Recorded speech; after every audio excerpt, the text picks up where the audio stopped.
কিয়ারা মির্জা ঈশাকে আজ কোনো কাজের জন্য একবারও হেডের কেবিনে যেতে হয়নি বলে ও মনে মনে বেশ খুশি হয়েছিল। ভেবেছিল অফিস আবার শেষ হলে বাসা চলে যাবে, ভদ্রলোকের কলটল আসলেও ধরবে না। অফিস থেকে বেরিয়ে রিক্সা নিয়ে সোজা মেট্রো স্টেশনে যাবে, তারপর সেখান থেকে মেট্রোতে করে সোজা বাসায়। সব সোজা, কোনো পাকা রাস্তা নেই। এভাবে চললে আদিত্যের সামনেও পড়তে হবে না। কিন্তু আশা পানি ঢেলে ৫:৫০ আদ্রিত কেবিন থেকে বেরিয়ে গটগট পা ফেলে বাইরে চলে গেল। যাবার আগে অবশ্য ঈশার সাথে ওর একটা নীরব চোখাচোখি হয়েছে। আদ্রিত কয়েক সেকেন্ড অত্যন্ত শীতল দৃষ্টিতে ওর দিকে তাকিয়েছিল, তারপর চোখ সরিয়ে বেরিয়ে গেল। ঈশা আদ্রিতের সকালের হুমকি ধমকিতে তেমন একটা ভয় না পেলেও এই নীরব চাহনিতে ঠিকই ঘাবড়ে গেল। অত্যন্ত শীতল তীক্ষ্ণ চাহনি, যা ঈশাকে নিমিষে ঘায়েল করার ক্ষমতা রাখে। ৬:১০ বাজতেই ঈশা অফিস থেকে বেরিয়ে ধীর পায়ে হাঁটতে থাকে। একটা রিক্সা পেল না, তাই হাঁটতে হাঁটতে কিছুটা পথ যেতেই ওর পাশে পরিচিত ধূসর রঙের গাড়িটা থামে। ঈশা চোখ পিটপিট করে তাকায়। আদ্রিত ড্রাইভিং সিটে বসে ভিতর থেকে গাড়ির দরজা খুলে বলে, গাড়িতে ওঠো। ঠান্ডা কণ্ঠস্বর। ঈশা ছোট একটা শ্বাস ফেলে গাড়িতে উঠে বসে, সিট বেল্ট লাগায় না। আদিত ঘুরে ওর সিট বেল্ট লাগিয়ে দেয়, জানালা বন্ধ করে এসি অন করে আবারও। গাড়ি স্টার্ট দিয়ে বলে, সকালে কি কি বলেছিলে সব আমায় আবার বলো। হ্যাঁ, এসব বিষয় নিয়ে বলে। আচ্ছা, সব বলতে হবে না, সোহিনীকে নিয়ে লাস্টে কি বলেছিলে সেটা বলো। মনে নেই, ঈশা মিনমিন করে বলে। মোবাইল বের করে মেসেজটা চেক করে বলো। ঈশা ব্যাগ থেকে মোবাইল বের না করায় আদ্রিত স্টিয়ারিংয়ে হাত রেখে ঘাড় বাঁকিয়ে ওর শীতল একটা চাহনি দেয়। ঈশার কেমন একটা লেগে ওঠে, আমতা আমতা করে বলে, বের করছি তো মোবাইল, ফার্স্ট। ঈশা মোবাইল বের করে পুরোটা পড়তে নিলে আদ্রিত ওকে থামিয়ে বলে, লাস্টের লাইনটা পড়ো খালি। আগে ঘন্টার পর ঘন্টা ওই সোহিনীর সাথে বন্ধ কবিনে কি করতেন? ঈশা ধীর কণ্ঠে বলে। আদ্রিত সামনে একটা বড় জ্যাম দেখতে পায়। জীবনে প্রথম জ্যাম লাগায় বড্ড খুশি হয় ও, তবু মুখটা স্বাভাবিক রেখে বলে, জোরে পড়ো। ঈশা আবারও মিনমিন করে পড়লে আদ্রিত আবারও শীতল চোখে তাকাতেই ঈশা স্বাভাবিক কণ্ঠে পড়ে। আদিত জ্যামের কারণে গাড়িটা থামিয়ে ঈশার দিকে তাকায়, চোখ সরায় না, এক দৃষ্টিতে তাকিয়ে থাকে। ঈশা ইতস্তত বোধ করে, নড়ে চড়ে বসে, মাথা নত করে গলায় হাত নামিয়ে বলে, এমন করে তাকিয়ে আছেন কেন? তুমি ওই কথাটা বলে ঠিক কি মন করেছ? আবেগে বলে ফেলেছি, বিশ্বাস করুন। বিবেক কাজ করলে একটু বলতাম না। আবেগের বশে তোমার মনে হয়েছে বিয়ের আগে আমার অন্য মেয়ের সাথে কিছু ছিল, যার জন্য ওর সাথে ঘন্টার পর ঘন্টা টাইম স্পেন্ড করে আমি তোমাকে বিয়ে করেছি। ওকে, তো চিট করেছি অ্যান্ড ওয়ান কাইন্ড অফ আমি এখন তোমার সাথে চিট করছি। ঈশা দ্রুত মাথা দুদিকে নেড়ে বলে, হিমা বলেছিল এই কথাটা। ঘন্টার পর ঘন্টা নাকি বন্ধ কেবিনে সময় কাটাতেন। বিশ্বাস করুন, আমি কিন্তু সেরকম কিছু মিন করে বলিনি। হিমা আবার কথা শুনে মেজাজ গরম হয়ে গেছিল, তাই ওভাবে মেসেজ দিয়ে আমার মেজাজ গরম করেছো। আমার এগুলো সহ্য হয় না। আমি বিয়ের রাতেই বলেছিলাম ঈশা, আমি আমার প্রতিটা ফ্যামিলি মেম্বারের প্রতি ভীষণ যত্নশীল। সেখানে তুমি আমার স্ত্রী, তোমার প্রতি আমার দায়িত্ব কর্তব্য কি সবচেয়ে বেশি নয়? আর ওর সাথে কিছু থাকলে আমি অবশ্যই তোমাকে বিয়ে করতাম না। ঈশা মুখটা কালো করে ফেলল। আদিত আবারও বলে, তোমার কথাটার মিনিং কি ডার্টি ছিল না? বসে ঘন্টার পর ঘন্টা বিয়ের সাথে বন্ধ কেবিনে সময় কাটানো, কথাটা কি খুব সুন্দর ছিল? ঈশা আদ্রিতের পেশিবহুল শার্টের হাতা মুঠো করে চেপে ধরে, ধীর কণ্ঠে বলে, সরি। আদ্রিত ঈশার হাতের ওপর হাত রেখে ঠান্ডা স্বরে বলে, সবসময় ভুলভাল কাজ করে সরি সরি করবে না, পছন্দ না বিষয়টা আমার। ঈশা মাথা নিচু করে থাকে। আদ্রিত ঈশার থুতনিতে হাত ঠেকিয়ে মুখটা উঁচু করে ধরে, চোখে চোখ রেখে বলে, বলেছিলাম না তোমার ফটকা মেজাজ, তোমার ওই ফটকা মেজাজের জন্য যাতে আমাদের বৈবাহিক জীবনে কোনো সমস্যা না হয়, এসব আজগুবি সন্দেহ করে এসব যাতে না ঢোকে। ঈশা চোখ তুলে আবারও চোখ নামিয়ে নেয়। আদিত আবারও মুখটা তুলে বলে, আমি বলেছিলাম কি না টিপিক্যাল বউদের মতো অহেতুক সন্দেহ না করতে? সরি। আদিত বিরক্ত হয়ে ফোঁস করে একটা ঘন শ্বাস ফেলে। ঈশা তা বুঝতে পেরে বলে, ভুল করলে সরি বলে না মানুষ মানুষকে? আমি আর বাকি মানুষ সবাই এক? ঈশা দুদিকে মাথা নাড়ায়। আদিত আর বাকি সবাই এক না, আবার ঈশাও আদিতের কাছে অন্যদের মতো নয়। আদ্রিত ওর সাথে খুব নরম হয়ে কথা বলে। লোকটা অফিসে মোটেও সেরকম নরম থাকে না। এবার অন্যদের সাথে যেভাবে গাম্ভীর্যের সাথে কথা বলে, অফিসে আদ্রিত ঈশার সাথেও সেরকম গাম্ভীর্য হয়ে কথা বলে। কিন্তু ওদের একান্ত সময়টাতে আদ্রিত অদ্ভুত নরম প্রকৃতির হয়ে যায়। জ্যাম ছাড়ে। আদ্রিত পুনরায় গাড়ি স্টার্ট দেয়। সোহিনী আমার খালামুনির ভাগ্নি। তোমাকে এটা অনি বলেছে, তাই না? অনিরুদ্ধ বারবার বলেছে যাতে ওর নাম না ওঠে, তাই ঈশা নাকচ করে বলে, না না, ও বলেনি। আদ্রিত সামনের দিকে তাকিয়ে থেকেই বলে, তবে তুমি জানলে কি করে ও খালামুনির ভাগ্নি? হিমা আপা বলেছিল, আপনার খালার আত্মীয়। আদ্রিত ঠোঁট বাঁকিয়ে হাসে, তীক্ষ্ণ চোখে তাকিয়ে বলে, অনি যদি নাই বলে থাকে তবে জানলে কি করে সোহিনীর সাথে আমার বিয়ের কথাবার্তা উঠেছিল? এটা তো হিমার বলার কথা নয়, কারণ অফিসের কেউই এটা জানে না, এমনকি সোহিনী নিজেও না। জনসমক্ষে চোর ধরা পড়লে মুখভঙ্গি যেমন হয়, আদ্রিতের কাছে ঈশার মুখটাও ঠিক তেমন হয়ে গেল। আমতা আমতা করতে থাকে। আদ্রিত ঠোঁট বাঁকিয়ে বলে, তোমার দেবরকে বলবে আমার সাথে দেখা করতে। ঠাস ঠাস করে ছোটবেলার মতো কয়েকটা দিতে হবে, তবে যদি আমার বলা কথাগুলো এখন থেকে মাথা থাকে তো। ঈশা আদিতে দেখে একটু বেঁকে ঘুরে বসে। আদিতে শার্টের হাতা মুঠো করে ধরে। প্লিজ, ওকে কিছু বলবেন না। এত দরদ কেন? অনি আমাকে কিছু বলতে চায়নি, আমি জোর করে বলিয়েছি। ও খালি বলেছে আপনার খালার ননদের মেয়ের সাথে আপনার বিয়ের কথাবার্তা চলছিল, আপনি ওকে বিয়ে করতে রাজি হননি, তাই বাসা ঝামেলা করেছেন। আহসান ভাইয়া এরপর আমার সাথে বিয়ের প্রস্তাব রাখতেই আপনি রাজি হয়ে গিয়েছেন। সোহিনীর নামও বলেনি ও আমাকে। এটা জেনেছি আমি হিমা আপার কাছ থেকে, যে সোহিনী আপনার খালার আত্মীয়। অনির কিছু বলেনি, এটাই বলেছে? হুম। আদিত মনে মনে হাত ছাড়ে।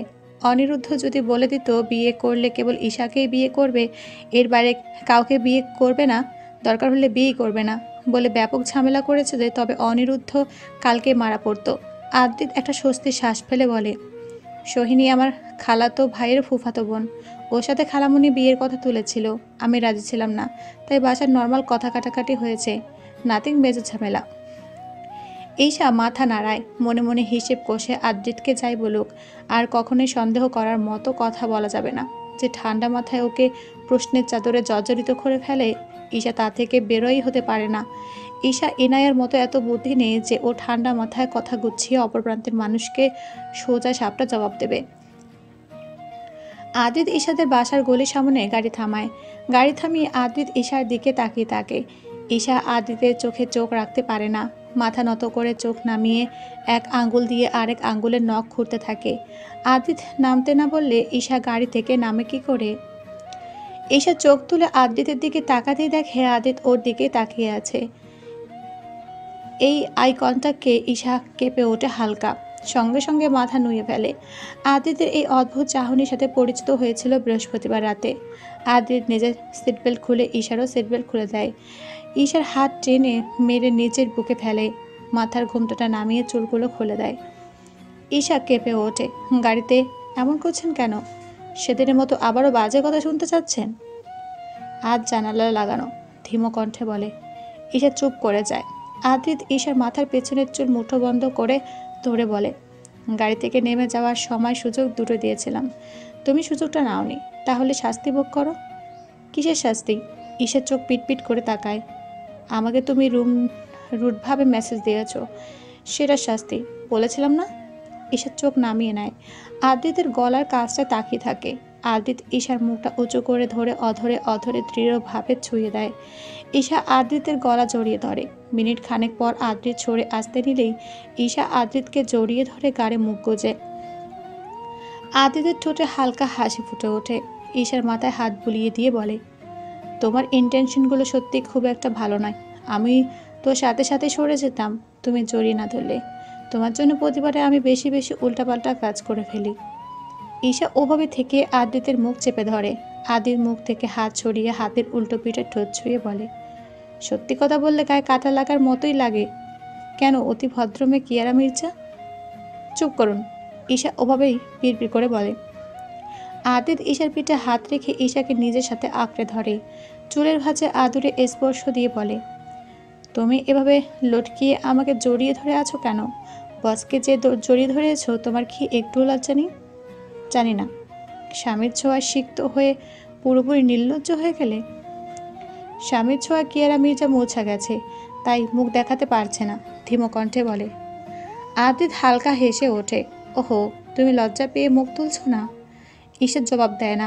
আদিত ওকে আর একটু জড়িয়ে ধরে বলে, ভেবেছিলাম ভালো টলে বেশি জড়িয়ে ধরেছে, এখন দেখছি অতিভদ্র মেয়ে কিয়ারা মির্জা লজ্জায় তাকাতে পারছে না। আসলে অতিভদ্র মেয়েটার এত লজ্জা? হুটহাট কাজগুলো দেখে তো মনে হয় না। বারবার অতিভদ্র মেয়ে বলবেন না তো, মনে হয় যেন ছুরি দিয়ে গা হাত পা কেটে লবণ মরিচ ছেটাচ্ছেন। গম্ভীর হলেও সহ্য হয় না তোমার, ফাজলামি করলেও সহ্য হয় না।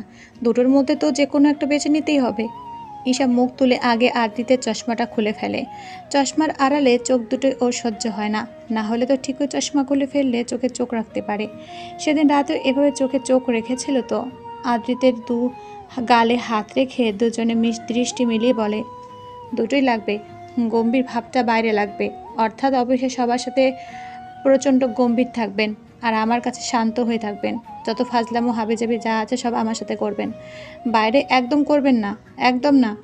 মানুষ যদি এখানকার মতোই আপনাকে সবসময় খারুশ হিসেবেই জানে, আপনার মধ্যেও যে একটা ফানি ছেলে মানুষের দিকে আছে সেটা যে কেউ না জানে, মাথায় থাকবে। ঠোঁটে হালকা করে ঠোঁট ছুঁয়ে আদ্রিত ঈশার দেওয়া অঙ্গীকারে আবদ্ধ হলো। নিজের সাথে শক্ত করে জড়িয়ে ধরে ফিসফিস করে বলে, থাকবে মিসেস। ঠিক রাত 12টায় ইনায়ার মোবাইলটা হালকা ভাইব্রেট করে ওঠে। ও বই বন্ধ করে মোবাইলটা উঠিয়ে দেখে রুদ্ধ কল করেছে। ইনায়া ঘড়ির দিকে তাকিয়ে মুচকে হাসে। কলটা রিসিভ করতে অপর পাশ থেকে রুদ্ধ বলে ওঠে, হ্যাপি বার্থডে জান, জন্মদিনের অনেক অনেক শুভেচ্ছা। Happy returns of the day. I love you. Thank you. Inaya ঠোঁট চেপে হাসে। উইশ করার জন্য থ্যাঙ্কস, ঠিক আছে, এখন আমাকে পরের কথাটা বলো। পরের কথা কোনটা? ইনায়া মজা করে বলে, দ্যাটস নট ফেয়ার জান। আমি কতবার আই লাভ ইউ বলি, প্রতি উত্তরে তোমাকে ঠেলে ঠেলে বলাতে হয় নয় কেন? রুদ্র খানিকটা বিরক্ত হয়ে বলে, আই লাভ ইউ টু। এভাবে নয়, বলো মাই ডিয়ার হাবি আই লাভ ইউ টু, তবেই না একটা হাজব্যান্ড হাজব্যান্ড ভাইব পাবো। ইনায় রুদ্ধর বলা কথাটা রিপিট করতে দুজনে একসাথে হেসে ওঠে। রুদ্র হঠাৎই হাসি থামিয়ে গম্ভীর হয়ে বলে, তোমার বার্থডে উপলক্ষে তোমাকে একটা জিনিস দেব, তার বিনিময়ে তুমিও আমাকে একটা জিনিস দেবে, ঠিক আছে? কন্তটা গম্ভীর শোনালো। ইনায়া মনে ভাবনা আছে আবারও কোনো কিছু নিয়ে প্রেশার ক্রিয়েট করবে নাকি।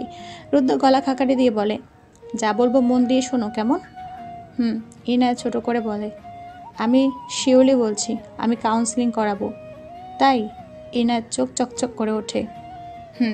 আই রিয়েলি রিয়েলাইজড তোমার ওপর হুটহাট নিজের সিদ্ধান্ত চাপিয়ে দিয়ে অযথা জোর করা উচিত না। তোমার ইচ্ছা অনিচ্ছারও দাম আছে, আর আমি প্রতিবারই তোমার ইচ্ছা টোটালি দামই দিই না। আমার এমন আচরণের জন্যই আমাদের সম্পর্কে ফাটল ধরেছে, তাই সবটা আগের মতো করতে চাচ্ছি, একদম আগের মতো, সে প্রথম দিনকার মতো। এক নিঃশ্বাসে সবটা বলে একটু বিরতি নিয়ে পুনরায় বলে, হাজার চাইলেও তো জোর করে সম্পর্ক টিকিয়ে রাখা যায় না, আর টিকিয়ে রাখা গেলেও তো ভালোবাসা থাকবে না।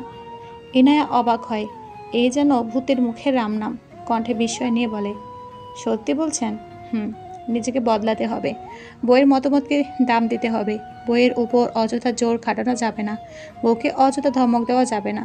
এইসব অভ্যাস এখন থেকে বিল্ড করতে না পারলে বউ থাকবে না বলেছে। ইনায়া হেসে ওঠে। রুদ্ধ আবারও বলে, তোমার কথা মতো যে আমি কাউন্সিলিং করাবো, নিজেকে চেঞ্জ করার ট্রাই করব, অ্যান্ড এটাই তোমার বার্থডে গিফট। থ্যাঙ্কস হাবি। কাউন্সিলিং করিয়ে নিজেকে বদলানোর ট্রাই করছে কত না। সত্যি বলতে রুদ্ধ যদি সত্যি নিজেকে বদলাতে পারে তবে ইনায়ার আর কিচ্ছু চাওয়ার নেই, কিচ্ছু না।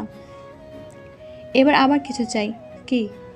আমার মাস্টার্স তো শেষ এই বছরের শেষ মাথায়।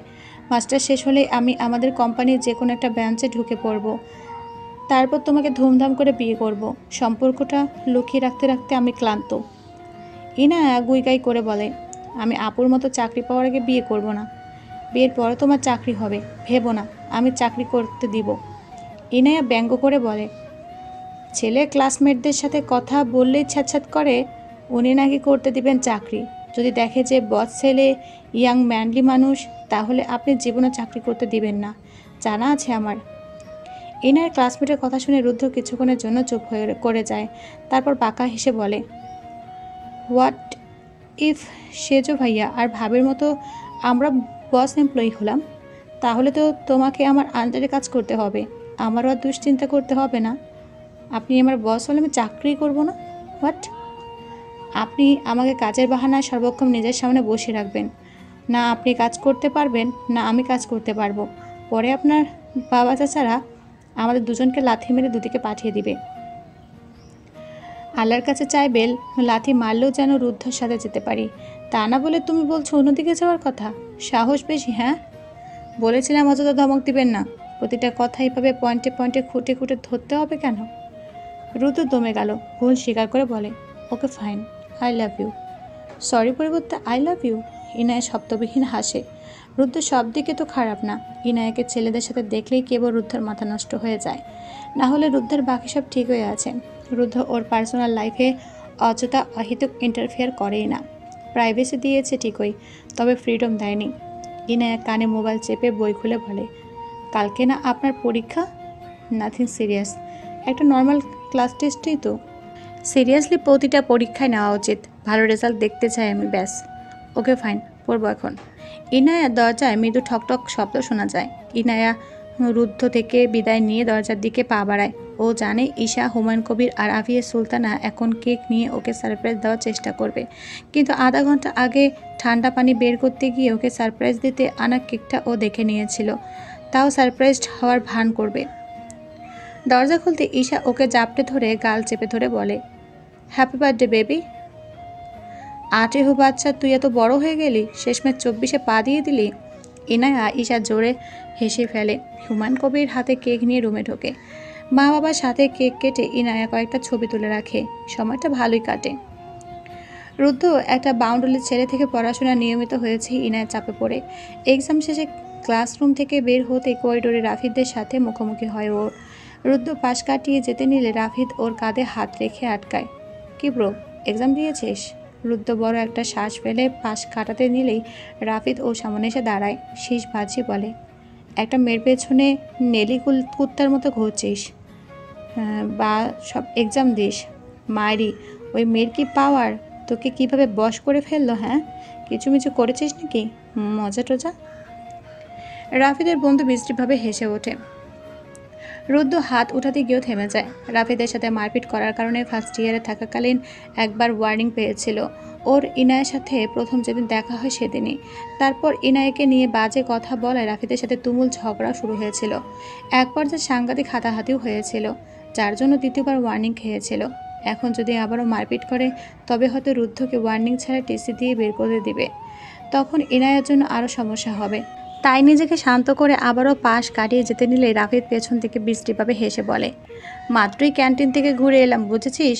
যার পেছনে তুই নীলি কুত্তার মতো ঘুরছিস, সেই মালকে দেখলাম একটা ছেলের সাথে বসে বসে হেসে কথা বলছে, একসাথে কফি খাচ্ছে। ছেলেটা কে জানিস? ওর ক্লাসমেট, আমারই একটা পোষা কুত্তা। তোর কড়া মালের পেছনে এ দিয়েছি, একলা পেলেই মনে কর তোর মালকে যদি হাতে পায় তাহলে রুদ্ধ আর 1 সেকেন্ডও ওয়েট করলো না, বড় বড় পা ফেলে ক্যান্টিনের দিকে চলে গেল। রাগে ওর হাত পা কাঁপছিল। ইনায়াকে বারবার বলেছিল ক্লাসের ছেলেগুলোর সাথে না মিশতে। ইনায়ের ক্লাসের অর্ধেকের বেশি রাফিদের গ্যাংয়ের নেশাখোর ছেলে পেলে। এত বলার পরও ইনায়ের কথা কানে নেয়নি। আজকে ওই ছেলের খবর আছে, ওর ইনায়ের দিকে চোখ তোলা ঘুচিয়ে দিবে। রাফিদ জোরে জোরে হেসে ওঠে। রকি পাশ থেকে বলে, কি বস, ছেলেটা কে? যার সাথে সারফরাজের গার্লফ্রেন্ড কথা বলছিল? তাকে আমরাও চিনি না। রাফিদ ঠোঁটের কাছটায় চুলকে বলে, না চিনলেও বাকি, সারফরাজের জন্য এত সুন্দর মেয়েটাকে হাতে পাই না। পথে পেলে তো হতো, শালার কি গার্ড দিয়ে আনা নেওয়া করে। তাই মেয়েটাকে হাতে পেতে হলে ওদের মধ্যে ঝামেলা লাগাতে হবে। ওদের মধ্যে কোনো ঝামেলা লাগলে মনে কর ওই মেয়ে আমার বিছানায়। আর শালার মাথায় তো রক্ত গরম, যা ইচ্ছে তাই করে। যতবারই আমি নেগেটিভ কথা বলি ততবারই শালাই ওই মালের সাথে ঝামেলা করে। এমন করতে থাকলে ওই মেয়ে আর ওর সাথে থাকবে না। পর লাভ কার? আমার। বলে আবারও রাফিদ আর রকি হেসে ওঠে। রুদ্ধ বুঝলো না রাফিদের শয়তানিতে নিজের কি ক্ষতি হবে। ইনায় কতটা আঘাত লাগতে পারে। তাই হয়তো মানুষ বলে রাগ সবসময় খারাপ বয়ে আনে। ঠান্ডা মাথায় না রাখলে জীবনে এগোনো যায় না, তার জলজান্ত প্রমাণ তো রুদ্ধ নিজেই। আজকের আবহাওয়া নাতিশীতোষ্ণ। ক্যান্টিনে কোলাহল নেই বললে চলে। মাস্টার্সের সব ডিপার্টমেন্টের ক্লাস টেস্ট এক্সাম চলছে, হয়তো সেই কারণেই। জানালার পাশে ছোট্ট একটা টেবিলে বসেছে নিশিত, নওশিন আর ইনায়া। বাইরে হালকা হাওয়া, মাঝে মধ্যে ক্যান্টিনের সামনে করিডোরে লাগানো গাছগুলোর পাতা দুলে উঠছে। টেবিলে রাখা গরম গরম কফির কাপ থেকে ধোঁয়া উঠছে, সঙ্গে আছে সমোসা আর কাটলেটের প্লেট। ইনায়া আফসোসে সুরে বলে, সেদিনকার ছেলে তুই এখন রিলেশনে? নওশি ঠোঁট চেপে হাসে। নিশিত কপাল কুঁচকে বলে, কিসের সেদিনকার ছেলে? আমি সেদিনকার হলেও তুইও সেদিনকারই মেয়ে। আমরা 20 দিনে ছোট বড় ভুলে যাস না। ইয়া, আমি তোর থেকে বড়। অ্যান্ড অলসো আজ থেকে আমার 24, তোর স্টিল 23। তুই প্রিম্যাচুয়ার, না হলে আমার ছোট থাকতি। এখন বড় তো, আমি তোর আগে পৃথিবীর আলো দেখেছি। সো আমাকে সম্মান দে, বুঝছিস? না হলে ফুপির হাতে যে কী সব বিষয়ে মার খেতি সব নওশির কাছে ফাঁস করে দেব। নওশি উঁচু স্বরে হেসে ওঠে। ইনায়া আঙুল তাক করে মজা করে বলে, কত বড় সাহস!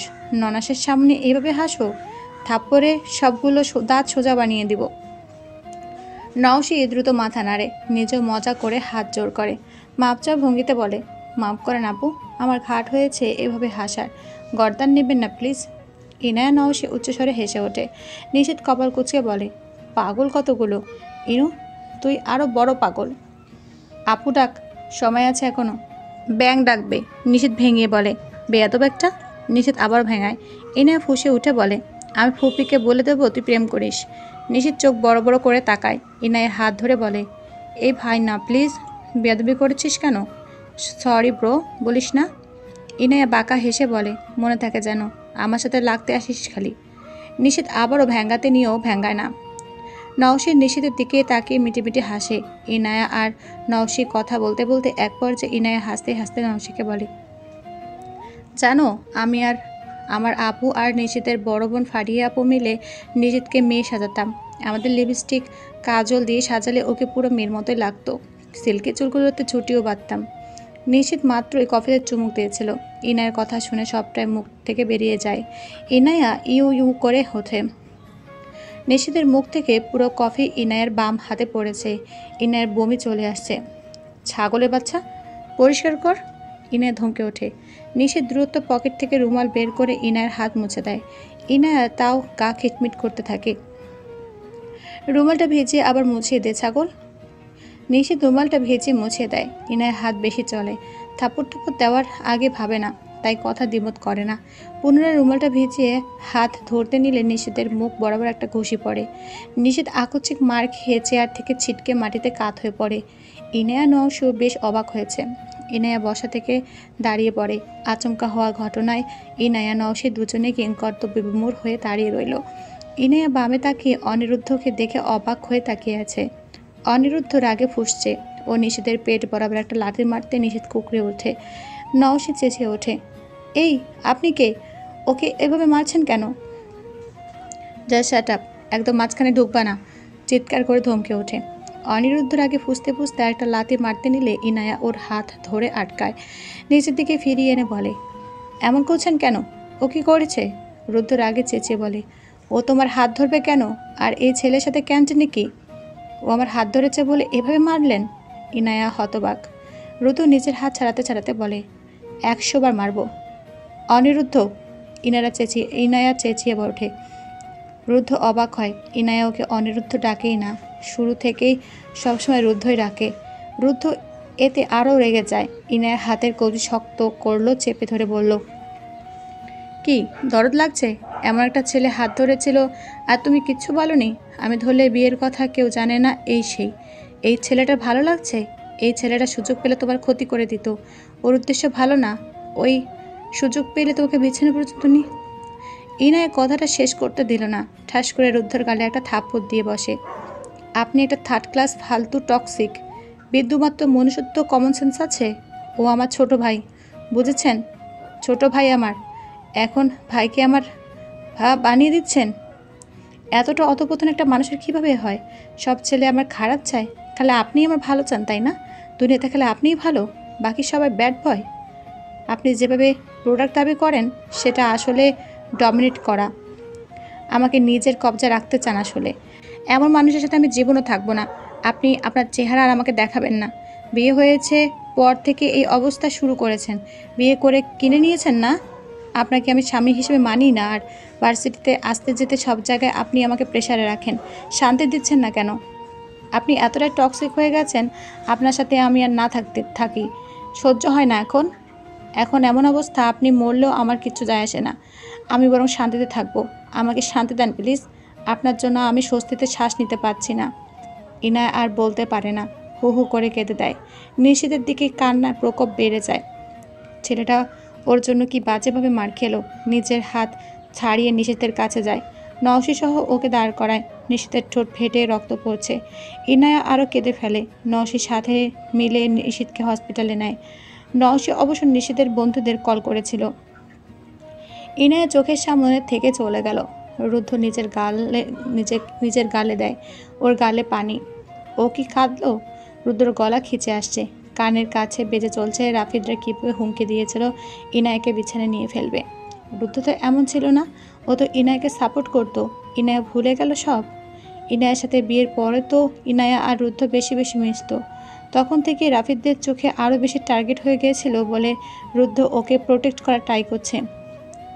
রাফিদরা ওর মধ্যে ভয় না ঢুকেলে কি ও এমন করতো? রাফিদদের পুরো গ্যাংয়ে কত ছেলেপেলে ইনায়াকে যদি ফাঁদে ফেলতো। ইনায়া কি একটা মেয়ে হয়ে বুঝবে একটা ছেলের চোখের ভাষা কতটা খারাপ? রুতু তো ইনায়া সেফটির জন্য নিজের ক্লাস মিস দিয়ে ওকে আনা নেওয়া করতো। ওই ছেলেটাই যে ওর ভাই সেটা কখনো ইনায়া ওকে বলেছে? বলেনি। ছেলেটাকে আগেও দেখেছে। কখনো তো ইনায়া ওকে এনে পরিচয় করিয়ে দেয়নি। রুদ্ধ এটা আমার ছোট ভাই। জীবনের হিসেব রুদ্ধই এগিয়ে। রুদ্ধই সব ইনায়ের সাথে শেয়ার করত। রুদ্ধই ইনায়াকে প্রায়োরিটি দিত। রুদ্ধ ইনায়াকে বেশি ইম্পর্টেন্স দিয়েছে। কিন্তু ইনায়া ওকে কিচ্ছু দেয়নি। আরে ইনায়া তো ওকে ভালোবাসেনি। ইনায়া ওকে লাইফের ঝামেলা মনে করতো। এজন্যই কাউকে এতটা ভালোবাসতে হয় না। বিনিময়ে কিচ্ছু পাওয়া যায় না, কিচ্ছু না। রুদ্ধও কিছু পায়নি। ইনায়াকে সর্বস্ব দিয়ে ভালোবাসলেও ইনায়া ওকে বুঝতেই পারেনি। রুদ্র তার ছেলে হাসি হাসে। নিজের প্রতি বিতৃষ্ণা জাগে। রুদ্র আর মরিচিকার পেছনে ছুটবে না। জীবনে সত্যি কেউ থাকে না, কেউ না। হায়, ইনায়া কি সহজে বলে দিল রুদ্ধ মরল ইনায়ার নাকি কিচ্ছু আসে যায় না।